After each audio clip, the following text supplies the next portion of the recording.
Hello दोस्तों, आप सबका स्वागत है आपके अपने यूट्यूब चैनल पर। आज जो है हम सीटेट परीक्षा के एक इम्पॉर्टेंट टॉपिक देखने वाले हैं। इसका नाम है वृद्धि एवं विकास। ये जो चैप्टर है, इस चैप्टर से हर साल एक या दो तीन प्रश्न आते ही आते हैं। चलिए शुरू करते हैं आज के इस टॉपिक को। तो सबसे पहले जो अभिवृद्धि होती है, अभिवृद्धि क्या होती है? जो अभिवृद्धि है वो बालक बालिकाओं की शारीरिक संरचना में होने वाला बाह्य परिवर्तन है, जिसका हम सब मापन कर सकते हैं। ठीक, इसके बारे में जो समझते हैं, एक क्या है, एक शारीरिक परिवर्तन है। जो भी शरीर में परिवर्तन होता है और उसका हम क्या कर सकते हैं, मापन भी कर सकते हैं। ठीक, जैसे लंबाई का बढ़ना, वजन का बढ़ना, शरीर के आकार में परिवर्तन होना इत्यादि अभिवृद्धि के अंतर्गत आता है। जॉन डीवी का कथन है कि अभिवृद्धि स्वयं से होती है, उसे बाहर से ज़्यादा नहीं जा सकता। ये कथन किसका है? तो ये कथन जो है जॉन डीवी का है कि अभिवृद्धि जो है वो स्वयं से होती है, उसे बाहर से ज़्यादा नहीं जा सकता है। ठीक, जैसे कि एक बालक है, जब वो 2 साल का था तो उसकी लंबाई कुछ सेंटीमीटर थी। जब वो 4 साल का हुआ तो उसकी लंबाई बढ़ गई। 6 साल का हुआ, उसकी लंबाई और बढ़ गई। इसका मतलब क्या हुआ? जो ये लंबाई बढ़ रही है, जो उस बालक का वजन बढ़ती जाएगा, ठीक है, जो उसकी लंबाई बढ़ती जाएगी, वो सब हम शारीरिक परिवर्तन है, उसको हम देख सकते हैं, उसका मापन कर सकते हैं। इसे ही हम सब क्या करते हैं, अभिवृद्धि कहते हैं। ये तो बात हो गई वृद्धि की। अब विकास क्या होता है? विकास जो है कि वो भी बालक बालिकाओं की शारीरिक संरचना में ही परिवर्तन होता है, पर वो परिवर्तन जो है बाह्य और आंतरिक दोनों होता है और उसका मापन संभव नहीं हो सकता है, विकास कहा जाता है। जैसे बुद्धि का बढ़ना, ताकत का बढ़ना इत्यादि। हरलॉक एक मनोवैज्ञानिक है, उनके अनुसार विकास में बालक नवीन विशेषताएं प्रस्तुत करता है। ठीक, विकास क्या होता है कि कोई बालक है या कोई बच्चा बालिका कोई भी है, उसका जन्म हुआ जब वो 2 साल का था तो कुछ उम्र का था, ओ सॉरी, कुछ सेंटीमीटर का था, कुछ किलोग्राम उसका वजन होगा। तो ये सब तो वृद्धि की बातें हो गई। अब ये तो बाह्य परिवर्तन। आंतरिक परिवर्तन क्या हुआ कि 2 वर्ष का बालक जो है कितना शब्द बोलना सीखा, कितना शब्द बोलना वो सीखा, उसके बुद्धि का विकास कितना होगा, ठीक, उसका नैतिक विकास कितना हुआ। तो ये सारे जो हैं, बुद्धि विकास, नैतिक विकास, शब्द बोलना और उसकी लंबाई में परिवर्तन, ये सारी चीज़ क्या कहलाते हैं, यही सब मिलके विकास कहलाते हैं। वृद्धि जो है, वृद्धि देखा जाए अगर तो विकास का ही एक अंग है। ठीक, ये अगर वृद्धि है तो विकास जो है ये कहलाएगा विकास। तो वृद्धि ही विकास का एक अंग मानी जाती है। अब हम बात करते हैं कि वृद्धि और विकास क्या अंतर होते हैं। जो वृद्धि का प्रारंभ जो होता है वो गर्भावस्था तथा उसका अंत जो है किशोरावस्था तक हो जाता है।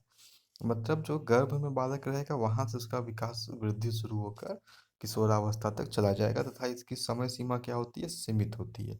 पर विकास जो होता है वो गर्भावस्था से प्रारंभ तो होता है परंतु वो मृत्यु तक जाता है, और ये निरंतर चलने वाली प्रक्रिया का नाम ही क्या है, विकास है। विकास जो है वोम्ब टू टोम्ब वाली प्रक्रिया है। माँ के पेट से लेकर कब्र तक जाने की जो प्रक्रिया है, जो निरंतर चलती रहती है, उसी को हम विकास कहते हैं। अभिवृद्धि का मापन संभव होता है। आप किसी बालक को देखकर बता सकते हैं कि उसकी लंबाई कितना होगा, उसका वजन को आप माप सकते हैं, एग्जैक्टली माप सकते हैं, पर विकास का मापन संभव नहीं होता है। आप किसी व्यक्ति का दिमाग नहीं माप सकते कि इसके अंदर 5 किलोग्राम दिमाग है कि 5 सेंटीमीटर दिमाग है। आप उसका सिर्फ मूल्यांकन कर सकते हैं कि किन परिस्थितियों में उसका दिमाग जो है कैसा कार्य करता है। तो अभिवृद्धि का मापन संभव होता है, जबकि विकास का मापन संभव नहीं होता, इसका सिर्फ मूल्यांकन संभव होता है। अभिवृद्धि जो है मात्रात्मक क्रिया है। वृद्धि क्या है? मात्रात्मक क्रिया है, ये मात्रा में बढ़ती है। पर विकास जो है एक गुणात्मक क्रिया है तथा आंशिक मात्रात्मक क्रिया, ये अंशों में मात्रा है, बाकी जो इसका मेन फॉर्म क्या है वो गुणात्मक होता है। अभिवृद्धि को वंशक्रम ज़्यादा प्रभावित करता है। वंशक्रम का अर्थ जिसके माता पिता लंबे होंगे उसका बालक भी लंबा होगा। ठीक, अभिवृद्धि का वंशक्रम, माता पिता अगर काले रंग के हैं या गोरे ज़्यादा हैं तो बच्चा भी कैसा होगा, उसी रंग का होगा। तो अभिवृद्धि जो होगा, जो बाहरी परिवर्तन होता है उसको वंशक्रम प्रभावित करता है, जबकि विकास को वंशक्रम और वातावरण दोनों प्रभावित करते हैं। माता पिता कितने भी अच्छे पढ़े लिखे स्कॉलर व्यक्ति हो, परंतु अगर उसका वातावरण अच्छा ना हो, दूषित वातावरण हो, तो जो होने वाला बालक होगा वो उतना अच्छा कार्य नहीं कर पाएगा। अभिवृद्धि का क्षेत्र संकुचित होता है क्योंकि इसका समय सीमा सीमित होता है, जबकि विकास का क्षेत्र व्यापक होता है। वृद्धि शरीर की होती है, जबकि विकास वृद्धि शारीरिक होती है, सिर्फ शरीर में होने वाले विकास को इसमें हम देखते हैं, जबकि विकास जो होता है शारीरिक, मानसिक, नैतिक, सामाजिक सभी प्रकार के होते हैं। वृद्धि जो है विकास का एक अंश होता है, और विकास क्या है, एक संपूर्णता का सूचक माना जाता है। अब यहाँ विकास से कुछ महत्वपूर्ण सिद्धांत दिए, हम उसको देखते हैं। सबसे पहला जो होता है निरंतरता का सिद्धांत। इसका अर्थ क्या होता है, विकास जो है कभी रुकने वाली प्रक्रिया का नाम है। ये जन्म से लेकर मृत्यु तक चलती है। विकास की एक विशेषता भी है कि विकास जो है जन्म से लेकर मृत्यु तक चलने वाली प्रक्रिया है, और ये जो है कभी नहीं रुकती है। ठीक, सेकेंड नंबर का सिद्धांत है एकरूपता का सिद्धांत, कि विकास की प्रक्रिया में एकरूपता दिखाई देती है, चाहे व्यक्तिगत भिन्नता कितनी भी क्यों ना हो। ठीक है, देखिए होता क्या है, एक एग्जांपल समझिए कि 2 साल का बालक, चाहे वो विदेश में हो या भारत में हो, वो जब भी कुछ बोलेगा, भाषा जब भी सीखेगा, तो वो एक ही उम्र के अनुसार ही सीखेगा। बालकों में जो बालकों में जो भाषा का विकास एक निश्चित क्रम से ही होगा, चाहे वो किसी भी देश के क्यों ना हो। जो भी कोई बालक होगा उसके अंदर जब हम विकास की बात करेंगे, तो वो सबसे पहले क ख बोलना ही सीखेगा। डायरेक्ट जो है शब्दों को क से कमल बोलना नहीं सीख जाएगा, चाहे वो किसी भी देश का बालक क्यों ना हो। उसके जो शब्दों को सीखने का क्रम जो है निश्चित होगा। ठीक, चाहे वो किसी भी, तो इसी को कहते हैं हम सब एकरूपता का सिद्धांत। जो अगला सिद्धांत है वो है बाहरी नियंत्रण के आंतरिक नियंत्रण का सिद्धांत। देखिए ये बड़ा आसान सा सिद्धांत है। जो छोटे बच्चे होते हैं वो मूल्य एवं सिद्धांतों के किस पर, दूसरों पर निर्भर होते हैं, दूसरे अर्थात अपने बड़ों पर निर्भर होते हैं। परंतु जैसे जैसे वो क्या होते हैं, बड़े होने लगते हैं, तो वे स्वयं के सिद्धांत, मूल्य प्रणाली, स्वयं की आत्मा, स्वयं का आंतरिक नियंत्रण विकसित होने लगता है। अर्थात जब बच्चा जो छोटा बच्चा होता है तो वो अपने से बड़ों पर पूर्णतः निर्भर होता है हर चीज़ पर। परंतु जब बड़ा होने लगता है, तब ये किस पर निर्भर होता है, ये खुद पर आत्मनिर्भर बन जाता है। इस सिद्धांत का यही अर्थ है कि जो बालक होता है वो बाहरी नियंत्रण के आंतरिक नियंत्रण का सिद्धांत पे फॉलो करता है। उसके बाद जो है अगला सिद्धांत है मूर्त से अमूर्त का सिद्धांत। देखिए जब सबसे पहले हम जिस चीज़ को देखते हैं उसी को हम मूर्त कहते हैं, जो भौतिक रूप से उपस्थित है। और जिन चीज़ों को हम नहीं देख सकते उसे हम क्या कहते हैं, अमूर्त कहते हैं। ठीक, तो बालक जो होता है, मानसिक विकास की जो शुरुआत होती है भौतिक रूप से उपस्थित वस्तुओं के बारे में चिंतन करके होता है। ठीक, जैसे कि बालक एक दिन एक कुत्ता को देखता है, तो पहले वो उस कुत्ते के बारे में ही सीखेगा, अन्य किसी वस्तु के बारे में नहीं सीखेगा। जो वस्तुओं को देखने के सिद्धांत का अनुसरण करता है, जो अमूर्त रूप से होती है, बालक इसके प्रभाव और कारण को समझने का प्रयास करता है। तो विकास जो है हमेशा मूर्त से अमूर्त सी की ओर होती है। जिन चीज़ों को हम देख सकते हैं वहां से अपने फीलिंग्स की ओर जाना ही ये सिद्धांत कहलाता है। अगला सिद्धांत है एकीकरण का सिद्धांत। इस सिद्धांत के अनुसार बालक पहले संपूर्ण अंग को और उसके बाद उसके विशिष्ट भागों को चलाना व प्रयोग करना सीखता है। जैसे बालक जो है सबसे पहले अपने हाथ पे कंट्रोल पाएगा। ठीक, उसके बाद पहले अपने हाथ पे कंट्रोल पाता है, उसके बाद अपने उंगलियों पर। ठीक, पहले अपने हाथ पे कंट्रोल, मतलब हाथ क्या हुआ, एक संपूर्ण अंग हो गया, और उंगली क्या होंगे, उसके विशिष्ट भाग हो गए। इसी वजह से जो बालक है पहले पेन पकड़ेगा कि पेन पकड़ना सीखता है क्योंकि उसमें उंगलियों का प्रयोग करना पड़ता है। नहीं, पहले पेन पकड़ना नहीं सीखता है बालक। पहले जो है बालक किसी चीज़ को धक्का देना सीखेगा, क्योंकि उसमें उसके अपने संपूर्ण अंग का प्रयोग करना पड़ता है, ना कि किसी विशिष्ट अंग का।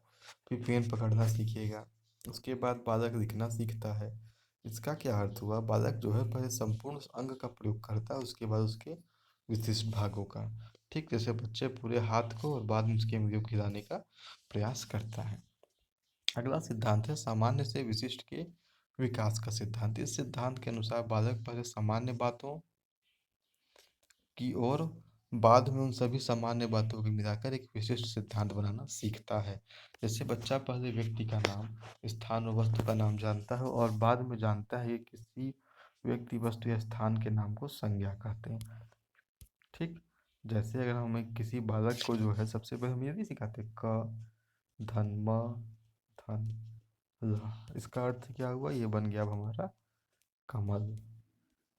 ठीक, तो ये सब क्या है, ये सब समान चीजें हैं। कमल ये समान है और कमल क्या होगा, विशिष्ट होगा। बालक छोटी छोटी चीजों को जोड़कर ही कोई बड़ी चीज या कोई विशिष्ट चीज जो है सीखता है। इसे ही हम सामान्य से विशिष्ट का सिद्धांत कहते हैं।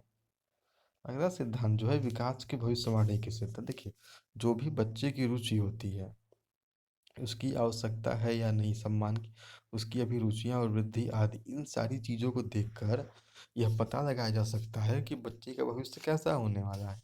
अब तक के सिद्धांत से यह भी स्पष्ट हो चुका है कि विकास की भविष्यवाणी अब की जा सकती है। ठीक, अगला सिद्धांत है विकास की दिशा का सिद्धांत। तो इसके दो सिद्धांत होते हैं। पहला पहला सिद्धांत है मस्तकोद्मुखी, या इसे ही हम सब सेफेलोकॉर्डल कहते हैं। इसमें जो है कहा जाता है कि पहले बच्चे का सिर विकसित होता है, फिर पेट, तब उसके हाथ पाँव। ये जो है इस सिद्धांत का अर्थ होता है। दूसरा सिद्धांत है समीपस्थ विकास या प्रॉक्सिमोजिस्टल। इसके अनुसार बच्चे का जो पहले जो है हृदय विकसित होता है और जो है उसके बाद हाथ पाँव और सिर का विकास होता है। ये कहता है कि हृदय से उंगलियों की ओर विकास ऐसे हुआ है, और ये सिद्धांत कहता है कि विकास जो है ऐसे हुआ, सिर से पैर की ओर। नवा सिद्धांत है व्यक्तिगत भिन्नताओं का सिद्धांत। मतलब कि प्रत्येक शिक्षा मनोविज्ञान में देखा जाता है कि मनोवैज्ञानिक व्यक्तिगत भिन्नताओं के सिद्धांत को महत्वपूर्ण मानते हैं, क्योंकि जैसा कि हम जानते हैं कि विकास की प्रक्रिया को विभिन्न आयु वर्गों में बांटा गया। पता होगा शिशुआवस्था, बाल्यावस्था, किशोरावस्था, ये सारी अवस्थाएं होती है। तो व्यक्ति के व्यवहार में जो है अंतर पाया जाता है। सभी व्यक्ति जो है एक ही प्रकार के नहीं होते। 10वां है वातावरण और वंशानुक्रम के परिणाम का सिद्धांत।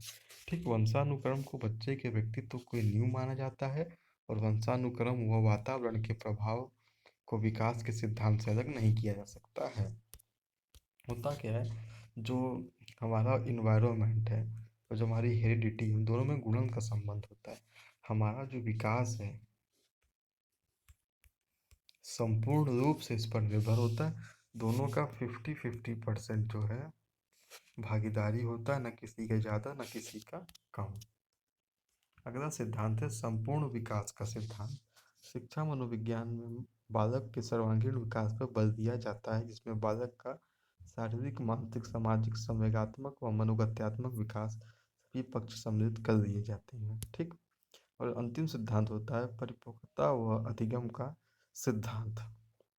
इसमें यह कहा जाता है कि बालक जितना ही परिपक्व होता है वो अन्य कार्यों के लिए उतना ही जागरूक होता है। ठीक, तो ये हमारे जो थे महत्वपूर्ण सिद्धांत थे। इसमें से जो ये सिद्धांत है विकास की दिशा का सिद्धांत में, ये दोनों ये महत्वपूर्ण है, ये परीक्षा में पूछे जाते हैं। बाकी सारे कथन इसके महत्वपूर्ण थे। तो हमने आज देखा कि विकास और अभिवृद्धि में क्या समानताएं हैं। अब अगले की वीडियो में हम सब कुछ क्वेश्चंस को भी हल करेंगे। तब तक के लिए थैंक यू। चैनल ज़्यादा से ज़्यादा लाइक, शेयर और सब्सक्राइब करें।